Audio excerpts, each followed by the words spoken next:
"You ready?" my partner, Mike, asks me. I exhale sharply and nod. "Ready," I answer, even though I'm quite certain I'm not. Mike steps gingerly onto the steep face of the aptly named ribbon, the rope trailing behind him. Disturbed by Mike's skis, the frozen snow shatters into pieces which roll down the steep face, pick up speed, and then skip over the cliff just 20 feet to our left. I count the seconds in my head until I hear it. Those same ice chunks shattering on the rocks some 600 feet below. It is May 2nd, 2019. We're about to spend the next 4 hours attempting to not fall off that cliff. If everything goes right, I will finally be done with the project more than 2 years in the making. But if something goes wrong, well, then we will share the same fate as those chunks of ice.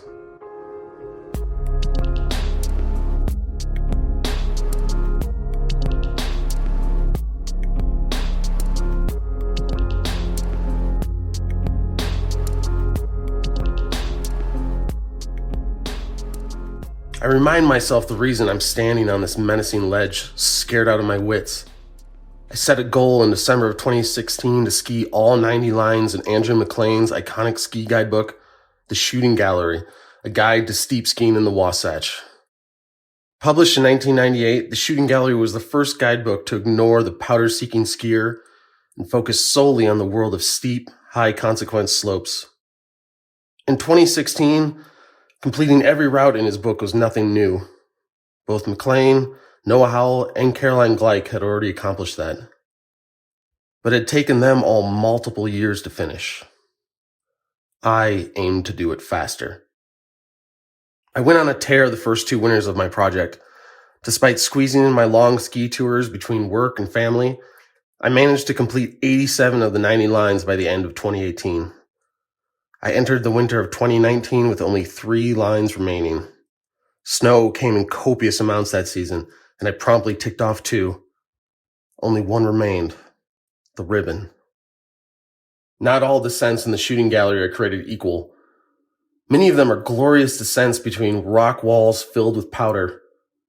Others beg the question, is this even skiable? Of all the lines in the latter category, the ribbon reigns supreme. Just wide enough to collect snow, the ribbon is a small ledge cutting horizontally across the 600-foot vertical walls of Devil's Castle Buttress in Utah's Wasatch Range.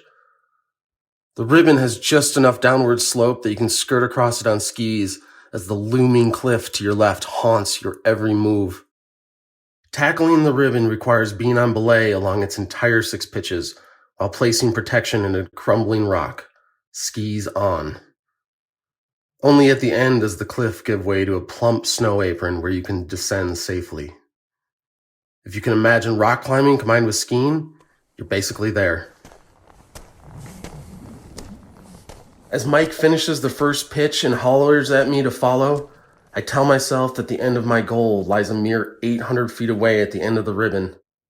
I just need to get there. The rope pulls taut against my harness, and I take my first step. But as I inch my way along the ledge, not daring to glance down the cliff, the dread begins to seep in. Because there's more to this day than the culmination of my goal. 14 years ago on this very day, my life turned upside down.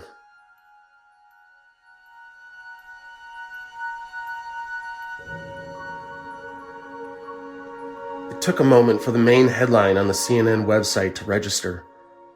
Pentagon loses contact with 2 F-18s in Iraq. It was May 2nd, 2005, and I was in my dorm taking a break from studying. As I read it again, a wave of fear and doubt washed over me. My oldest brother, Kelly, a Marine pilot, was assigned to an F-18 squadron deployed in the Persian Gulf. There were hundreds of F-18s deployed there for the Iraq War. It could have been anyone. But I couldn't shake the feeling that it was, in fact, my brother. After an hour of pacing my dorm room, telling myself not to assume the worst, my cell phone rang. It was my other brother, Kurt. "Have you seen anything?" he asked cryptically, and I immediately knew why he was calling. All my doubts congealed into fact. I told him about the headline. He cleared his throat. It was Kelly's plane, he told me. Kelly is missing.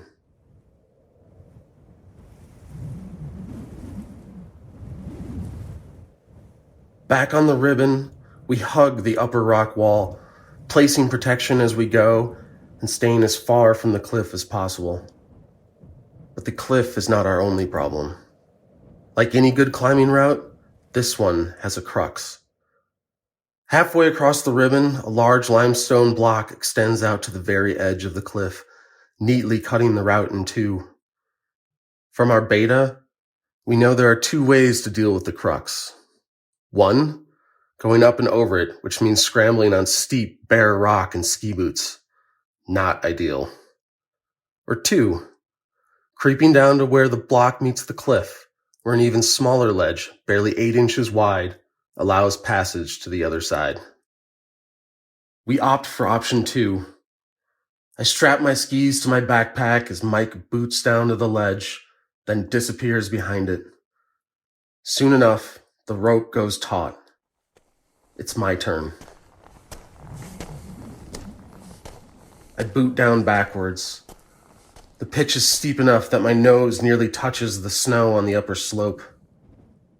Then the 8-inch ledge comes into view, and before I can even think about what a dumb thing I'm doing, I step onto it. The ledge is so narrow that my heels hang over the edge. My instincts scream at me to cling to the block, but my ski tips keep catching on the rock above me, forcing me to lean back. My breath comes out ragged. I struggle to pull out a piece of pro. I know the next piece of gear is far on the other side of the block. A slip here would result in a long fall followed by a terrifying pendulum swing along the cliff face. Best case scenario, I'd end up dangling freely from the rope with no way to climb back up. Worst case, I faceplant into the cliff with deadly force. I force myself to look down. This ledge is the only thing between me and oblivion. But despite my fear, I'm still alive and still moving. And before I know it, I'm on the other side of the crux, clambering back up to Mike and the safety of the upper rock wall. The dread, for the moment, abates.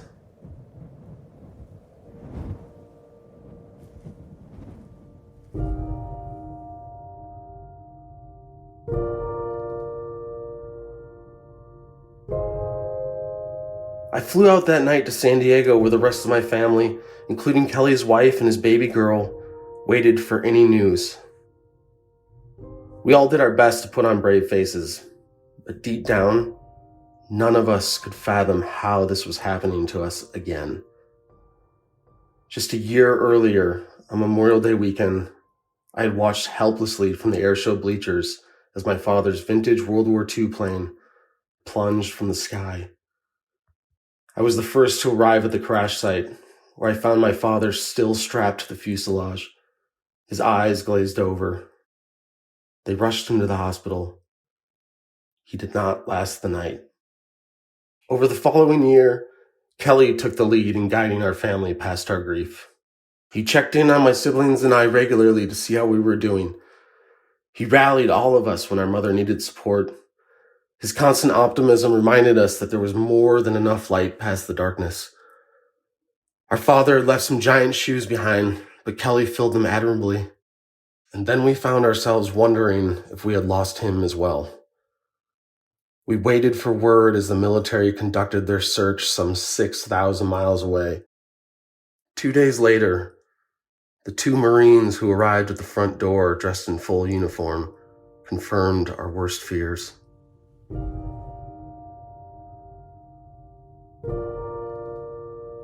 Ever since losing my dad and Kelly, I've felt this inescapable sense of dread when the month of May approaches. I sense, beyond all logic, that something terrible is bound to happen. On the surface, I'm well aware that these feelings are ludicrous.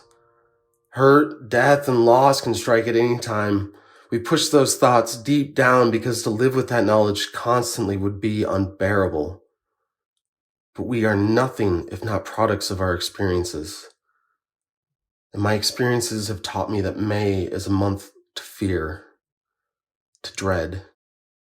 I never planned to attempt the most dangerous line in the shooting gallery on that day of all days. I had tried it earlier in the year, simply to avoid doing it in May, but got turned around due to conditions. But by the end of April, it was my only line remaining, and my window was closing. Once my partner and I had compared schedules, contemplated weather forecasts, and scoured avalanche conditions, we finally dialed in a date, May 2nd. As it dawned on me that I would be attempting the line on such a traumatic day, the old familiar dread crept in from all sides. In my mind, something was destined to go wrong. A piece of pro giving way, a slip in the wrong place. My imagination cycled through all the myriad scenarios involving my death. It was a silly line anyways, I told myself. Not even real skiing. Why should it count? But as the sun rose on May 2nd, I knew I could never live with coming so close to my goal, only to turn around. So I gathered my gear and headed out. The dread was there, strong and palpable. I just hoped my will was stronger. As we round the last corner, the snow apron comes into sight. Just 100 more feet until the exposure eases into skiable terrain. But as we make our way onto the last pitch, one final obstacle meets our gaze. The final pitch of the ribbon faces the morning sun, which softens the ice and snow. But as the sun moves west, the upper rock wall drapes the last pitch in shadow. The heat dissipates, the cold seeps in, and the wet snow freezes solid again. Now, the snow is one uniform sheet of ice. The rock quality is poor for protection. And as I step out on the last pitch, the dread blooms inside me again. What if I lose my feet and fall? What if our anchor blows out? What if I die up on this silly line, all for a silly goal? Then I try something new. Instead of pushing it away, I acknowledge the dread. I allow it to grow larger and larger inside me until it threatens to overwhelm me. My chest tightens. I feel like I can't breathe. And then I embrace the dread, and everything goes calm. My ski edges bite solidly into the ice. My legs feel strong and steady below me. In a flash, I remember everything it took to reach this moment. The months of training, the pre-dawn starts, the constant exposure to avalanches and cold and every other danger lurking in the mountains. And it's then that I realize it's not despite the dread that I'm able to move confidently across this thin line. It's because of it.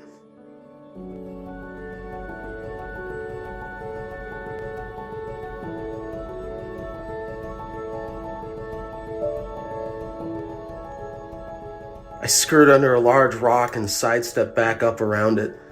The cliff isn't gone, but the fear no longer impedes my focus. Instead, it sharpens it. And then, I'm through. The cliff gives way to snow, and the danger passes. We gather our rope and gear and peer down a clear snow ramp onto the apron. The ice turns to powder and we let our skis loose. With each turn, I feel the heavy burden of my goal flaking away. For a moment, I allow myself to think that my dad and Kelly would be proud of me for finishing my goal. But that's not right. The goal is arbitrary. What matters is what it took to arrive there. More than anything, they would be proud that I faced my fears. And for this one day in May, I suddenly don't feel an impending sense of dread. I don't know how long it will last, but I'm going to enjoy it for today.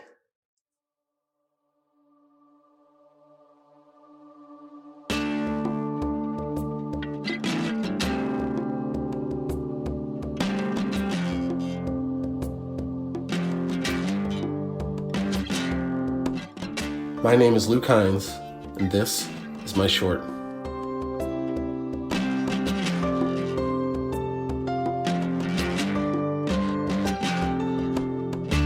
Thank you, Luke, for sharing your story. Our stories come from friends of friends, and from you, our community. If you have a compelling idea for a guest or a story lead, please give us a shout. You can use the submission form on our website, dirtbagdiaries.com. Music today from Kai Engel and Brendan O'Connell. Tracks are courtesy of the artists or Free Music Archive. Jacob Bain and Nis Koto composed our theme song, and you can find the links to all the artists at our website, dirtbagdiaries.com. This episode was produced by Cordelia Zars and edited by Becca Cahal. Artwork by Anya Miller. Becca Cahal is our executive producer. I'm Fizz Cahal, and you're listening to the Dirtbag Diaries. Thanks for tuning in.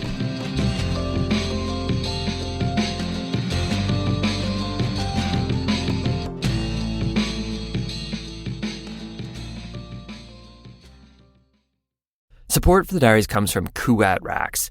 They've released the Ibex, an overlanding truck bed rack that handles substantial loads both on and off the grid, because we could all use some time off the grid, seriously. Constructed from lightweight yet durable aluminum, the black powder coat is made for all the nature you can throw at it. Available in different frame sizes to accommodate most truck models, the Ibex is engineered for adventure with versatile full and half-height configuration. It's an ecosystem of adventure possibilities. For more details, visit kuat.com. Kuat, because you will absolutely love this bed rack and go dope places.